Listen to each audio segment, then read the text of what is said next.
కథామాలికకు స్వాగతం. ఇవాల్టి మన కథ ఫలించిన తీర్థయాత్ర.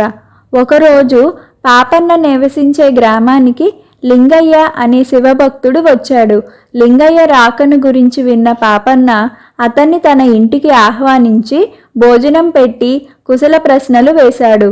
లింగయ్య తానొక శివభక్తుడని, తుంగభద్ర తీరాన కొత్తగా నిర్మించిన ఒక ఆశ్రమాన్ని దర్శించటానికి వెళ్తున్నానని, అక్కడొక శివాలయం కూడా వెలిసిందని చెప్పాడు. పాపన్న తనకు కూడా అటువంటి తీర్థయాత్రలు చెయ్యాలని ఉన్నప్పటికీ వ్యవధి లేనందువలనే అది వీలవటం లేదని చెప్పుకొని బాధపడ్డాడు. పరుల క్షేమం కోసం మీరు చేస్తున్నవన్నీ ఉత్తమ లోకాలు పొందడానికే కదా. అది దేవుణ్ణి నమ్ముకుంటే మరింత సులువుగా జరిగే పని అని మరవకండి. మీరు ఒంటరిగా ప్రయాణించనవసరం లేదు. నా వంటి వాడు వెంట రావడమే మేలు. ఒకరికొకరం తోడుగా ఉంటాం, ఖర్చులు కూడా కాస్త తగ్గుతాయి అన్నాడు లింగయ్య. ఇరుగు పొరుగు వాళ్ళు కూడా లింగయ్య యోచనను బలపరిచి పాపన్నను ప్రోత్సహించారు. వారందరి మాట కాదనలేక పాపన్న మూటా ముల్లై సర్దుకొని లింగయ్యతో పాటు ప్రయాణం మొదలుపెట్టాడు. అయితే పాపన్నకు లింగయ్య పరమలోభి అని అతి త్వరలోనే అర్థమైంది. అతను ఎవరికీ చిన్న మొత్తు సహాయం చెయ్యకపోగా తన వెంట తన కోసం తెచ్చుకున్న తిండి కూడా పాపన్నతో పంచుకోలేదు. పాపన్న మాత్రం దారిన కనిపించిన బిచ్చగాళ్లకు, బీదసాదలకే కాక తన వెంటపడే కుక్కలకు, అడవిలోని కోతులకు కూడా తిండి పెడుతూ వచ్చాడు. ఆ కారణంగా ఒక్కొక్కప్పుడు భోజనం వేళకు పాపన్న వద్ద తినడానికేమీ ఉండేది కాదు. లింగయ్య పాపన్నను తప్పు పట్టాడే కాని తన తినుబండారాలను తిననివ్వలేదు. అందుచేత పాపన్న అడవిలో దొరికే ఫలాలతో కడుపు నింపుకొని అవతలి గ్రామం చేరుకునేదాకా ఆహారం లేకుండానే గడుపుకోవలసి వచ్చింది. ఆకలితో నీరసించి త్వరగా నడవలేకపోతున్న పాపన్నను చూసి లింగయ్య విసుక్కోసాగాడు. తనకు మాలిన ధర్మం చేటు చేస్తుంది పాపన్న గారు. మనం ఇంకా చాలా దూరం పోవాలి. ఇలా అయితే అనుకున్న సమయానికి మనం గమ్యస్థానానికి చేరుకోలేం అని హెచ్చరించసాగాడు. లింగయ్య ధోరణిలో మాత్రం మార్పేమీ కలగలేదు. నడవలేక నీరసంతో కూలబడిన పాపన్నతో అతను తగువు పెట్టుకున్నాడు. నేనెంత చెప్పినా మీరు అయిన వాళ్ళకి కాని వాళ్ళకి దానాలు చేయడం మానుకోరు. ఇలా అయితే మీతో నడవటం నాకిక సాధ్యం కాదు. నేను త్వరగా కాలు సాగిస్తాను. పాపన్నకు కూడా ఇబ్బందిగా అనిపించింది. మీకు కాలాయాపన అవుతున్నట్టుంది. మీరు ముందుకు సాగండి, నేను కాస్త వెనకగా వచ్చి మిమ్మల్ని కలుసుకుంటాను అని పాపన్న అనడంతో లింగయ్య అతన్ని వదిలిపెట్టి తన దారిన తాను వెళ్ళాడు. అయితే ఒంటరివాడైన లింగయ్యకు త్వరలోనే కష్టాలు కలిగాయి. పాపన్న వంటి బలాఢ్యుడు వెంటలేకపోవటం, కరువు ప్రాంతంలో ధనము ఆహారము కలిగి ఉండటం లింగయ్యకు ముప్పులు తెచ్చిపెట్టాయి. దారి దోపిడీలు చేసే ముఠాలు ఎదురవ్వటంతో త్వరలోనే అతను ఉన్నవన్నీ కోల్పోయాడు.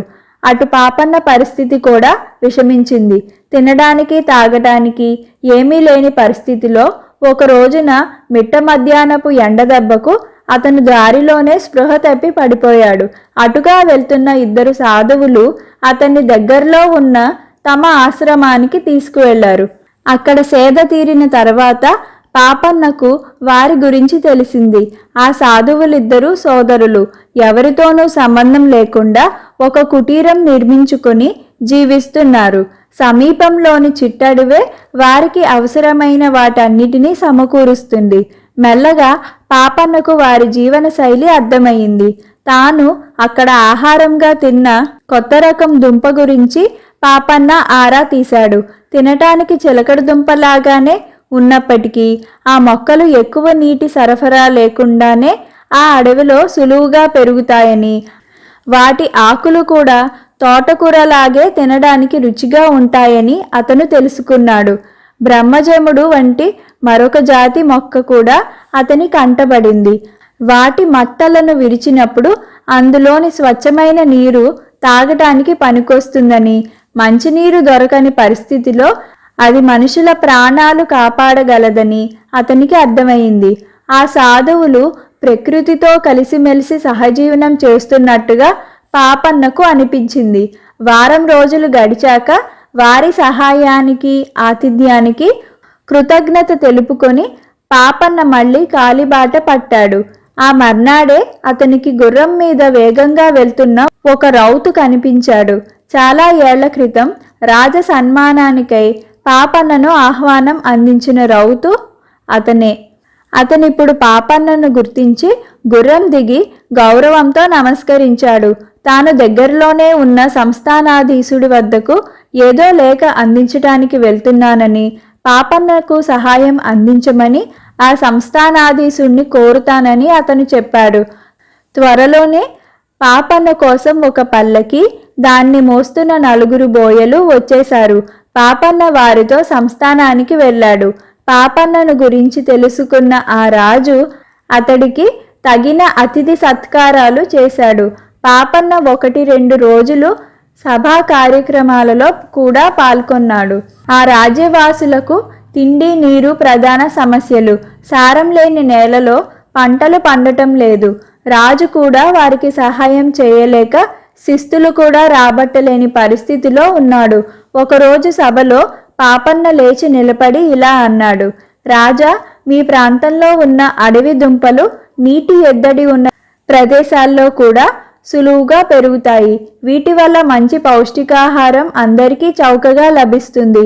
ఈ రెండో మొక్క వల్ల నీరు కూడా లభ్యమవుతుంది అంటూ పాపన్న తన మూటలోని దుంపలను, బ్రహ్మజముడు మట్టలను సభికులకు చూపాడు. రాజుగారి తోటమాలులు వెంటనే ఆ దుంపనొకదాన్ని పాతి అది త్వరలోనే మొలకెత్తే రకమని గుర్తించారు. త్వరలోనే వాటి పెంపకం రాజ్యమంతటా విస్తృత స్థాయిలో మొదలయ్యింది. ఆకలి చావులు తగ్గసాగాయి. రాజుగారు చాలా సంతోషించి పాపన్నకు కానుకలిచ్చి పౌర సన్మానాలు చేయించారు. పాపన్న ప్రయాణం తుంగభద్ర ప్రాంతానికని తెలుసుకున్న రాజుగారు అతనికి అశ్వాలను పూంచిన రథాన్ని, సామాగ్రి మోసుకెళ్లే బళ్లను, సహాయక సిబ్బందిని ఇచ్చి సాగనంపారు. పాపన్న పుణ్యక్షేత్రాన్ని దర్శించుకొని సంస్థానాధీశుడి గౌరవ అతిథిగా, కరువు నివారణకు తోడ్పడిన వాడుగా అక్కడ కూడా గౌరవ మర్యాదలను పొందాడు. అయితే అతనెంత వెతికినా లింగయ్య జాడ మాత్రం కనబడలేదు. మరొక 2 వారాలు గడిచాక ఒక నిరుపేద జంగాల బృందంతో పాటుగా లింగయ్య ఆ క్షేత్రానికి చేరుకున్నాడు. దొంగల బారిన పడి ఉన్నదంతా పోగొట్టుకుని దారి పొడుగునా బిచ్చమెత్తుకుంటూ తిరిగే జంగాల వెంట తానెలా గమ్యస్థానానికి చేరుకున్నది లింగయ్య పాపన్నకు చెప్పాడు. పాపన్న వృత్తాంతాన్ని విని లింగయ్య అతనితో, దేవుడి కోసం తీర్థయాత్రలు చేయటం అనవసరం అనిపిస్తోంది పాపన్న గారు. మీలాంటి వాళ్లలోనే దేవుడున్నాడు. ఆ సంగతి గుర్తించలేని నేను గుడ్డివాడిలా ప్రవర్తించాను. నేను ఈసడించుకున్న మీ పరోపకారి లక్షణమే మీకు శ్రీరామ రక్షలాగా పనిచేసింది. మీరు వ్యక్తులనే కాక ఒక కరువు ప్రాంతపు ప్రజల సమూహానికే మంచి చేయగలిగారు.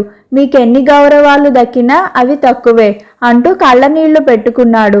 పాపన్న అతన్ని ఓదార్చాడు. పాపన్న పరివారంతో కలిసిపోయిన లింగయ్య తిరుగు ప్రయాణం మటుకు సుఖంగా జరిగిపోయింది. స్వంత ఊళ్ళో పాపన్నకు మరింత గౌరవము, ప్రతిష్ట లభించింది. కథ సమాప్తం. ఈ కథ మీకు నచ్చినట్లయితే మీ బంధుమిత్రులకు షేర్ చేయండి. మరిన్ని కథలకై మా కథామాలిక ఛానల్కు సబ్స్క్రైబ్ చేయండి. Thank you for watching.